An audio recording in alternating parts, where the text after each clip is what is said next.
Picture this. You're standing on a wooden deck in complete darkness. The ship beneath your feet is being tossed like a toy by waves 3 stories tall. Lightning splits the sky, revealing mountains of water rushing toward you. There's no GPS, no weather radar, no Coast Guard to call for help. Your only tools? A compass, some basic charts, and centuries of sailing wisdom passed down through whispered stories. This was reality for thousands of pirates who ruled the seas between 1650 and 1730. They didn't just survive these conditions, they thrived in them. But how? How did these maritime outlaws navigate hurricanes that would challenge modern vessels? How did they repair their ships in the middle of nowhere, using nothing but scraps and ingenuity? Tonight, we're diving into one of history's most fascinating survival stories, the story of how pirates conquered the world's most dangerous waters without a single piece of modern technology. The golden age of piracy wasn't just about treasure and adventure. It was about survival against odds that would terrify even today's sailors. The Caribbean, the Atlantic, and the Indian Ocean were graveyards for ships. Between 1500 and 1800, historians estimate that over 3 million vessels were lost to storms, with countless more damaged beyond recognition. Consider this: in 1715, an entire Spanish treasure fleet, 11 ships carrying the wealth of the New World, was completely destroyed by a single hurricane off the coast of Florida. These weren't small fishing boats. These were massive galleons, some over 150 feet long, built by the world's most experienced shipwrights. Yet nature crushed them like eggshells. But here's what's remarkable. While official naval vessels and merchant ships were being destroyed by the thousands, pirate ships seemed to dance through these same storms with an almost supernatural ability to survive. The records show that pirate vessels had significantly lower loss rates during severe weather events. This wasn't luck, this was knowledge. Take the case of Captain Henry Morgan's fleet in 1670. While pursuing Spanish treasure ships through the Caribbean, his 36 vessels encountered what Spanish records describe as the storm that ate the horizon.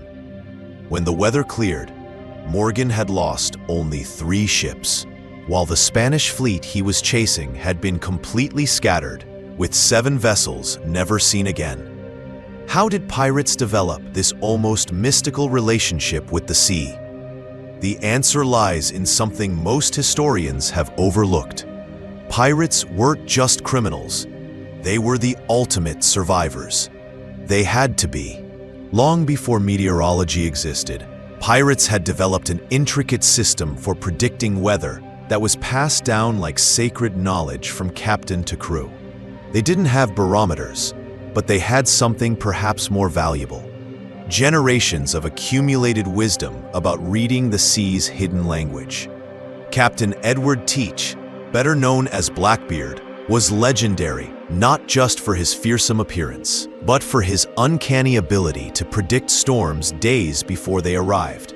His quartermaster, Israel Hands, kept detailed notes that survived in British naval archives. According to these records, Blackbeard could forecast weather changes by observing over 40 different natural indicators. The color of the water told stories. Deep blue meant stable conditions, but when the sea turned a peculiar green-gray, experienced pirates knew a storm was brewing somewhere within 100 miles. The behavior of seabirds was another crucial indicator. When gulls flew in tight, panicked circles, or when albatrosses disappeared entirely from an area they'd been haunting for days, smart pirates started preparing for rough weather. But perhaps the most sophisticated technique involved reading the waves themselves. Pirates understood that the ocean carries the memory of distant storms in its swells. Long, rhythmic waves moving against the local wind patterns meant a major weather system was approaching. Even if the sky appeared clear, master pirates could distinguish between 6 different types of swells and predict not just when a storm would hit, but which direction it would come from and approximately how severe it would be. The legendary pirate captain Bartholomew Roberts, known as Black Bart, reportedly never lost a ship to unexpected weather in over 400 raids. His secret? He treated weather prediction as seriously as navigation. Roberts required every member of his crew to learn at least 20 weather signs, and he held daily discussions about atmospheric conditions. His ship's log, captured by the Royal Navy in 1722, contains weather observations so detailed and accurate that modern meteorologists have used them to reconstruct Caribbean climate patterns from 3 centuries ago. This knowledge wasn't written in books.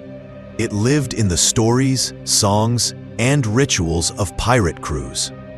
When pirates gathered in taverns across Port Royal or Tortuga, they weren't just drinking and gambling.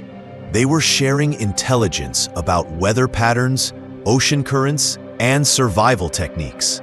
This informal network created a kind of early warning system that spanned the entire Caribbean. When a storm did catch a pirate ship, survival depended on a combination of preparation, skill, and techniques that would seem impossible by today's standards. Pirates had developed a systematic approach to riding out severe weather that was far more sophisticated than most people realize.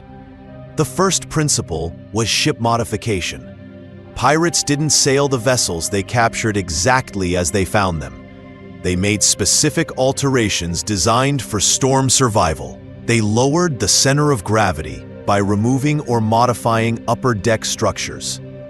They reinforced the hull with extra interior bracing, often using techniques learned from different maritime traditions. Spanish methods for dealing with Atlantic swells, Dutch innovations for handling sudden wind changes, and Caribbean indigenous knowledge about reading water conditions. Captain Sam Bellamy's ship, the Whydah, was a perfect example of these modifications.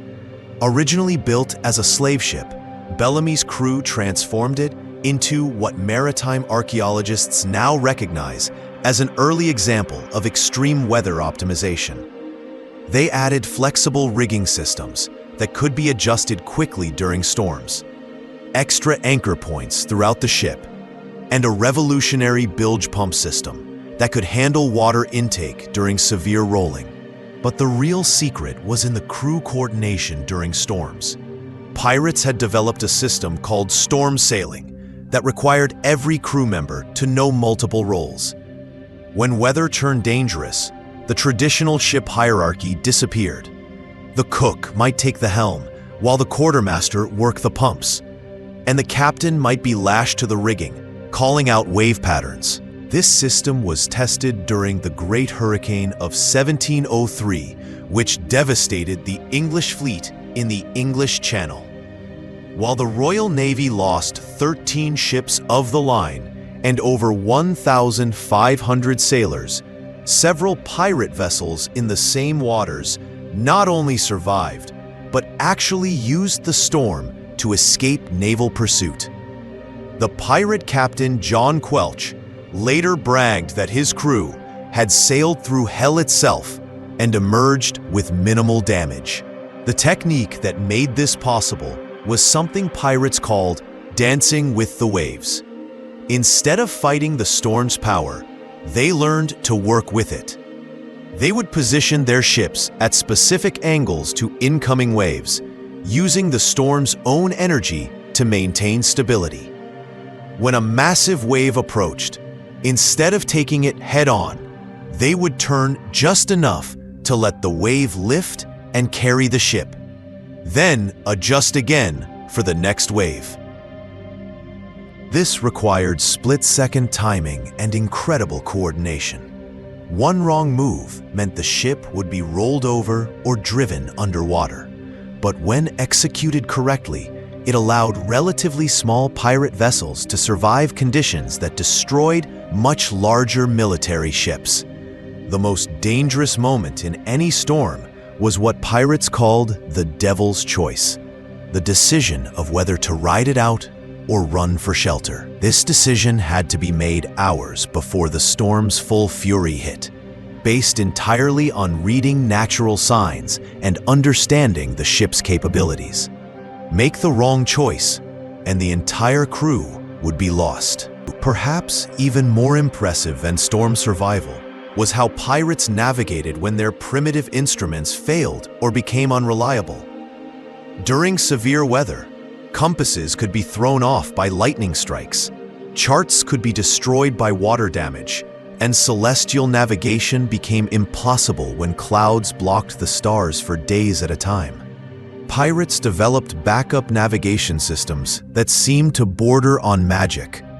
They used what they called dead water navigation, a technique for finding direction and location using only the movement and temperature of ocean currents. Master navigators could identify their approximate position by tasting the water, feeling its temperature, and observing the behavior of marine life. The pirate navigator William Dampier, whose detailed journals survived and were later published, described a technique he learned from Caribbean pirates for navigating in complete darkness. By lowering a weighted rope and studying the type of sand or mud it brought up from the ocean floor, experienced pirates could identify their location within 50 miles. Different regions had distinctive seafloor compositions, volcanic sand from certain island chains, specific types of coral debris, or mud with particular mineral content. But the most remarkable navigation technique was something called current riding. Pirates had mapped the major ocean currents throughout their territories and learned to use them like underwater highways. The Gulf Stream, the Caribbean Current, and the North Equatorial Current became familiar paths that could carry a ship hundreds of miles in the right direction, even when surface winds were contrary. Captain Henry Every, one of the most successful pirates in history, was famous for using current navigation to appear seemingly out of nowhere. Naval records from the 1690s describe how Every's ship would vanish during a storm and then appear days later in a completely unexpected location, having traveled distances that should have been impossible given the weather conditions. This knowledge was so valuable that pirates guarded it jealously.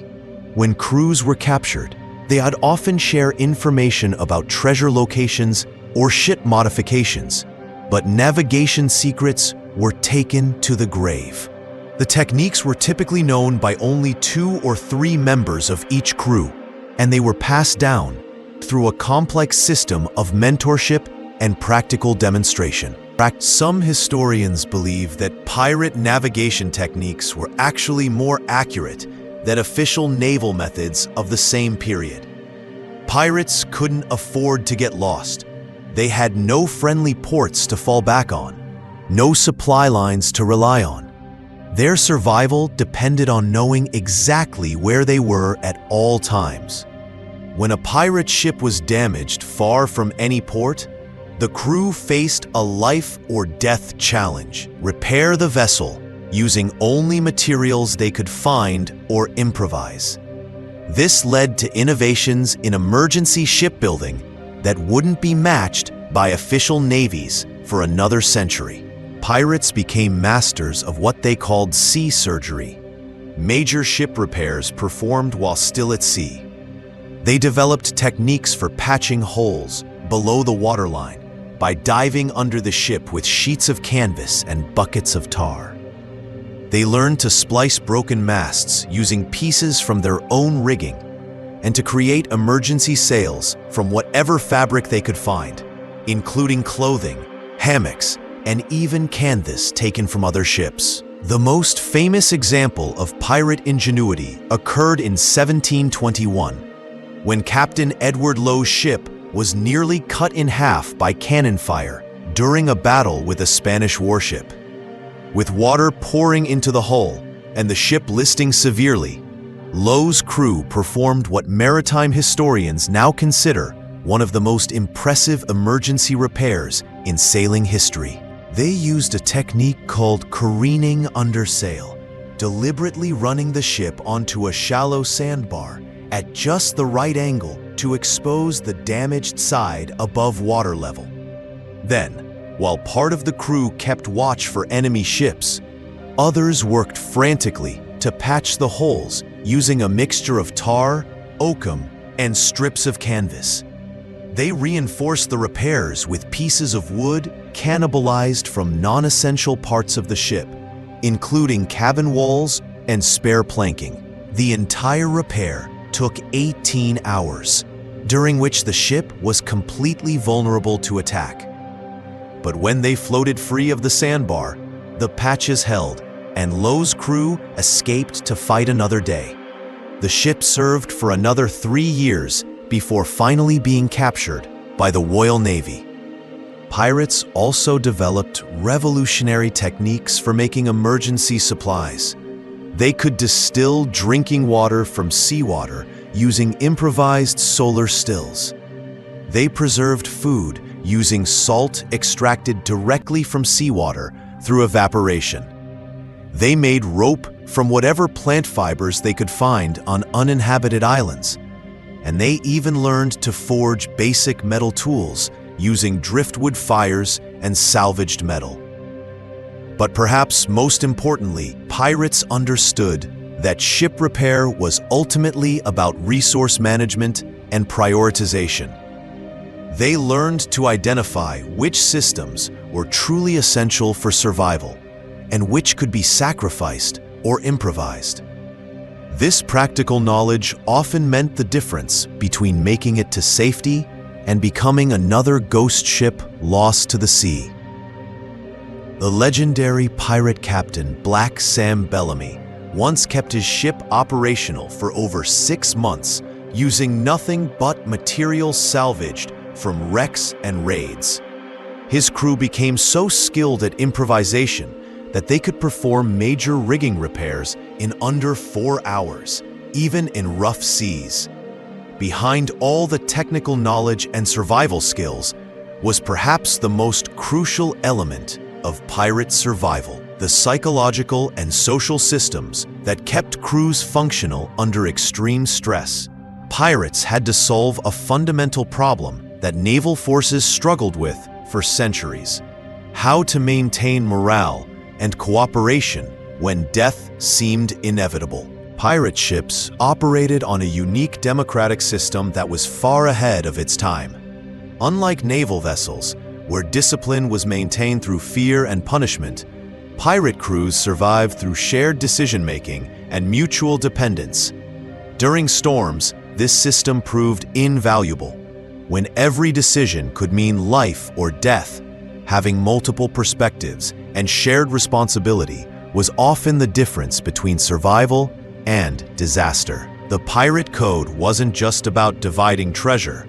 It was a sophisticated system for managing resources and maintaining crew cohesion during crisis situations. It included specific provisions for storm survival, how to distribute food and water during extended rough weather, how to rotate the most dangerous duties, and how to make collective decisions about navigation and safety when the captain might be incapacitated. Captain John Phillips' crew code, captured by British authorities in 1724, included detailed procedures for storm management that read like a modern emergency response manual. It specified who had authority to make navigation decisions if the captain and quartermaster were both unable to function, how to maintain watch schedules during extended bad weather, and even how to distribute alcohol rations to keep morale up during multi-day storms. But the most important element was something pirates called storm brotherhood, the understanding that individual survival depended entirely on group survival. This created a level of cooperation and mutual support that was rare in other maritime contexts. Crew members would risk their own lives to save shipmates, not just out of loyalty, but from the practical understanding that every lost crew member reduced everyone's chances of survival. This system was tested repeatedly during what historians call the Devil's Triangle storm season of 1717 to 1718, when an unusual weather pattern created almost constant, severe weather in the Caribbean for over 8 months. Naval records show that during this period, the Royal Navy lost over 40 vessels to storms, while pirate losses were proportionally much lower. The survivors often credited their success not just to superior seamanship, but to the psychological resilience that came from their democratic decision-making system. When facing seemingly impossible odds, knowing that every crew member had a voice in survival decisions created a level of commitment and innovation that hierarchical systems couldn't match. The survival techniques developed by pirates didn't disappear when the golden age of piracy ended.